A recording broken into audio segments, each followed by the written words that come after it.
तो जय हिंद दोस्तों, स्वागत है आज हमारी यूट्यूब चैनल पर। जैसा कि आप थंबनेल में देख पा रहे होंगे कि आज मैं आपको बताऊंगा अनुच्छेद 1 से लेकर 30 तक। दोस्तों, अनुच्छेद 1 से लेकर 30 तक आज संपूर्ण जानकारी मिलेगी आपको। एक बार मैं आपको रिपीट करा दूंगा, बहुत ही कम वीडियो में आपको देखने को मिलेगा ये। तो आपको संपूर्ण जानकारी मिल जाएगी इसमें अनुच्छेद 1 से लेकर 30 तक। जैसे कि मैं बता दूं आपको, जिसने भी इसके पहले वाली वीडियो ना देखी हूँ वो जाके एक बार देख लीजिएगा, आपको वहाँ पर संपूर्ण जानकारी मिलेगी। एक बाकायदा मैंने नोट्स बना के आपको लिखवाए हैं, तो आप जाके देख सकते हैं। तो आज हम शुरू करेंगे अनुच्छेद 1 से लेकर 30 तक, भारतीय संविधान। तो थोड़ा सा पहले हम इसके बारे में बेसिक जान लेते हैं। तो मैं आपको बता दूं कि सभी के लिए बराबर कानून को संविधान कहा जाता है। पहला क्वेश्चन तो यहीं से उठता है कि संविधान कहते किसे हैं। तो सभी के लिए बराबर कानून को संविधान कहते हैं। भारतीय संविधान में 22 भाग हैं और कितने अनुच्छेद हैं? 395 अनुच्छेद हैं। ये आपको ध्यान में रखना है कि सभी के लिए बराबर कानून को संविधान कहते हैं। भारतीय संविधान में 22 भाग व 395 अनुच्छेद हैं। और इसके अध्यक्ष कौन हैं? तो अध्यक्ष हैं डॉक्टर राजेंद्र प्रसाद और निर्माती समिति के अध्यक्ष हैं भीमराव अंबेडकर। बाकी विस्तार से मैंने आपको जानकारी दे दी है पिछली वीडियो में, आप जाके देख सकते हैं। यहाँ पे हम एक बार रिपीट करेंगे, तो वीडियो को अंत तक देखते रहिएगा। तो जैसा कि शुरू होता है भाग 1। भाग 1 में है संघ और राज्य क्षेत्र। तो भाग 1 का अनुच्छेद 1 से हम पढ़ेंगे। अनुच्छेद 1 में कहा गया है, 1 में कहा गया है कि भारत अर्थात इंडिया राज्यों का संघ होगा। भारत अर्थात इंडिया राज्यों का संघ होगा। इसको मैं एक्सप्लेन कर रहा हूँ।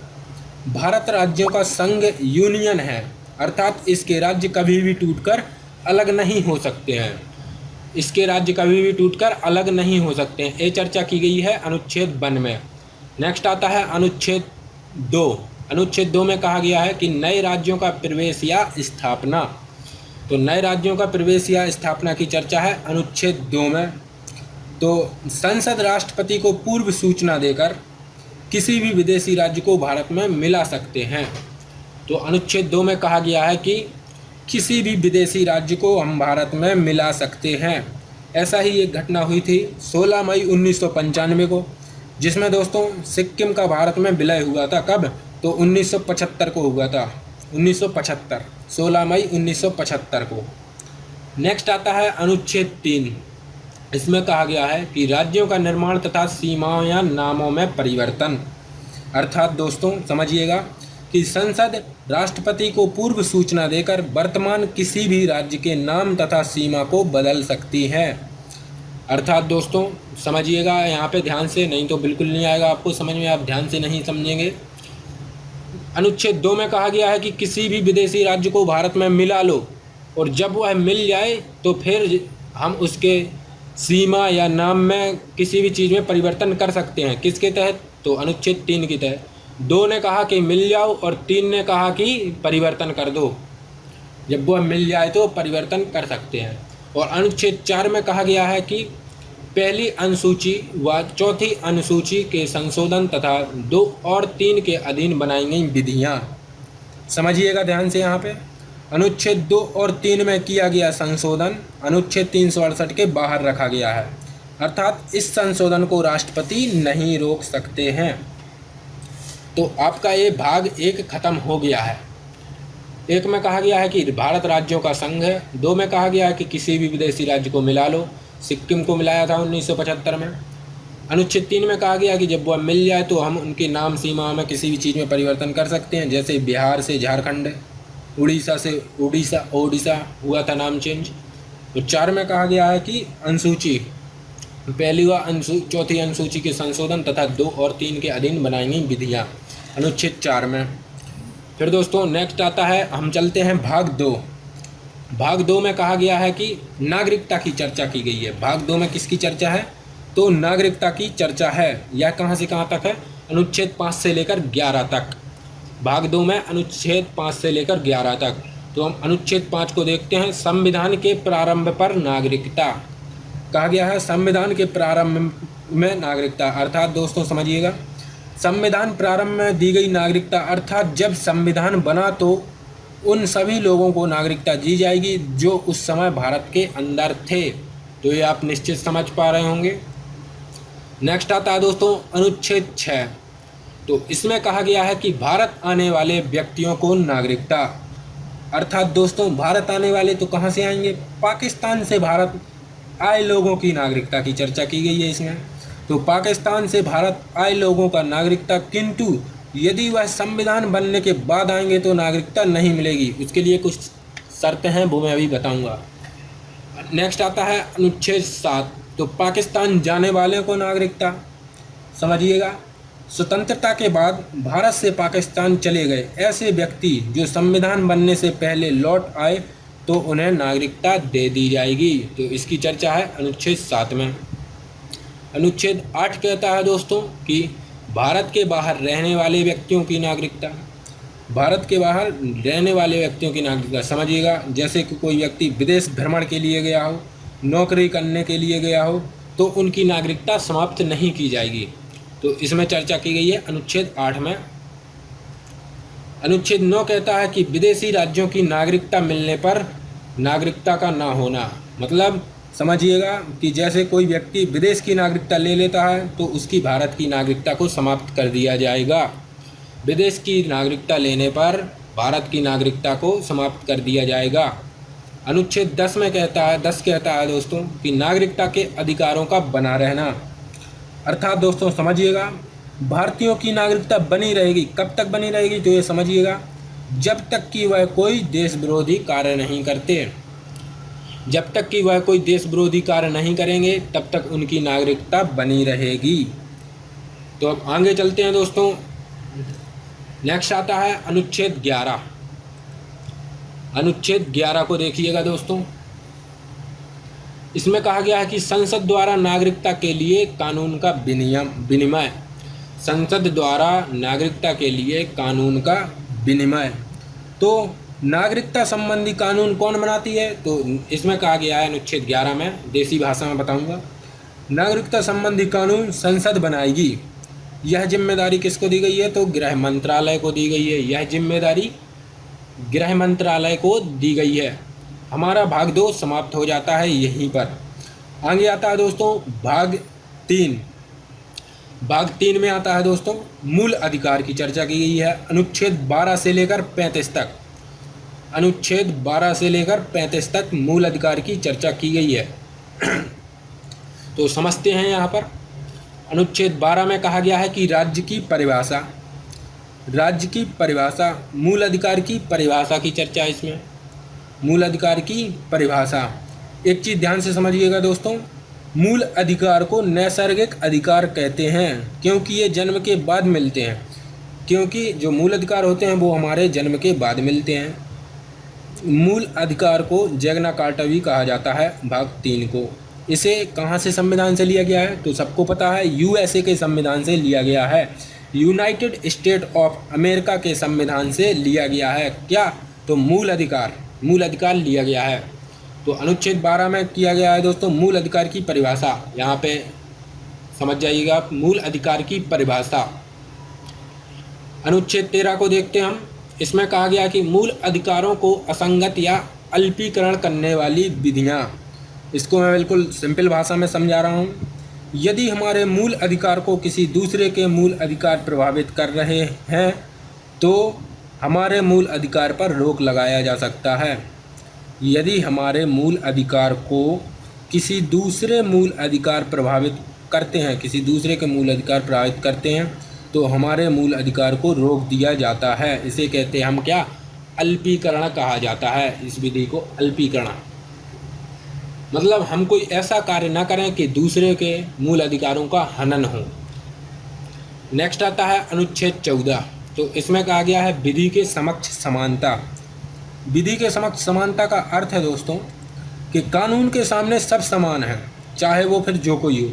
यह व्यवस्था दोस्तों ब्रिटेन से ली गई थी, जबकि कानून के समान संरक्षण की व्याख्या अमेरिका से ली गई थी। परंतु यह व्यवस्था विधि के समक्ष समानता, तो ब्रिटेन, विधि के समक्ष समानता कह दे आपसे तो ब्रिटेन से, और कानून के समक्ष समानता कह दे तो अमेरिका से। नेक्स्ट आता है अनुच्छेद 15। तो अनुच्छेद 15 में चर्चा है धर्म, मूल, वंश, जाति, लिंग या जन्म स्थान के आधार पर भेदभाव पर रोक। अर्थात दोस्तों, जाति, धर्म, लिंग, जन्म स्थल के आधार पर सार्वजनिक स्थानों पर भेदभाव नहीं किया जाएगा। तुम्हारे जाति के आधार पर भेदभाव नहीं किया जाएगा, तुम्हारे धर्म के आधार पर भी भेदभाव नहीं किया जाएगा। यदि भेदभाव करता है तो आप सुप्रीम कोर्ट में अपील कर सकते हैं। ठीक है दोस्तों, नेक्स्ट आता है अनुच्छेद 16। अनुच्छेद 16 में कहा गया है कि लोक नियोजन में अवसर की समानता। लोक नियोजन में अवसर की समानता, यहाँ पर समझते हैं इसको। लोक नियोजन है क्या ये आखिर? लोक नियोजन अर्थात सरकारी नौकरी की समानता। इसमें पिछड़े वर्ग के कुछ लोगों के लिए आरक्षण की चर्चा है। पिछड़े वर्ग के लिए कुछ लोगों के आरक्षण की चर्चा है। किसमें? तो अनुच्छेद 16। अनुच्छेद 17 में, 16 में दोस्तों, अनुच्छेद 16 में है चर्चा इन सब की, आरक्षण की। नेक्स्ट आता है अनुच्छेद 17, अस्पृश्यता का अंत। इसको आप समझ पा रहे होंगे, अस्पृश्यता अर्थात छुआछूत का अंत। इसमें चर्चा है अनुच्छेद 17 में। अनुच्छेद 18 कहता है दोस्तों उपाधियों का अंत। उपाधियों का अंत अर्थात उपाधियों का अंत का मतलब समझिएगा दोस्तों, किंतु शिक्षा, सुरक्षा तथा भारत रत्न, पद्म विभूषण इत्यादि पर उपाधि हम रख सकते हैं। हम किस चीज़ पर उपाधि नहीं रख सकते हैं? जैसे हम अपने नाम के आगे सुल्तान, ब्रिगेडियर ऐसे आदि के उपाधि हम नहीं लगा सकते हैं। तो ये सब चर्चा किस में की गई है? अनुच्छेद 18 में। अनुच्छेद 18 में उपाधियों का अंत, जैसे महाराज, सर, नाइटहुड, रॉय, विदेशी सुल्तान इत्यादि उपाधियों को हम नहीं लगा सकते हैं। किंतु जो उपाधि हम लगा सकते हैं उसे भी मैं बता रहा हूँ। जैसे नेशनल अवार्ड के लिए पद्म विभूषण ले तो सकते हैं पर अपने नाम के पहले नहीं लगा सकते हैं। पर लगा सकते हैं हम क्या? एजुकेशन या रैंक लगा सकते हैं। प्रोफेसर हुए, डॉक्टर हुए, इंस्पेक्टर, दरोगा, ये सब हम उपाधि लगा सकते हैं। नेक्स्ट आता है दोस्तों, इसको तो आपने देख लिया, उपाधियों का अंत। नेक्स्ट आता है अभिव्यक्ति की स्वतंत्रता। अनुच्छेद 19 में कहता है अभिव्यक्ति की स्वतंत्रता। इसको दोस्तों ध्यान से समझिएगा। अभिव्यक्ति की स्वतंत्रता अर्थात बिना हथियार सभा करने की स्वतंत्रता है, बोलने की स्वतंत्रता है, झंडा लहराने की स्वतंत्रता है, पुतला जलाने की स्वतंत्रता है, प्रेस की स्वतंत्रता है। किसके तहत? तो अनुच्छेद 19 के तहत। और दोस्तों बिना रोक टोक चारों ओर घूमने की स्वतंत्रता है। भारत में किसी क्षेत्र में बसने की स्वतंत्रता है। एक चीज़ समझिएगा दोस्तों, संपत्ति का अधिकार अभी यह मूल अधिकार नहीं रहा, बल्कि यह कानूनी अधिकार हो गया है। कौन? तो संपत्ति का अधिकार अभी यह मूल अधिकार नहीं रहा, यह कानूनी अधिकार हो गया है।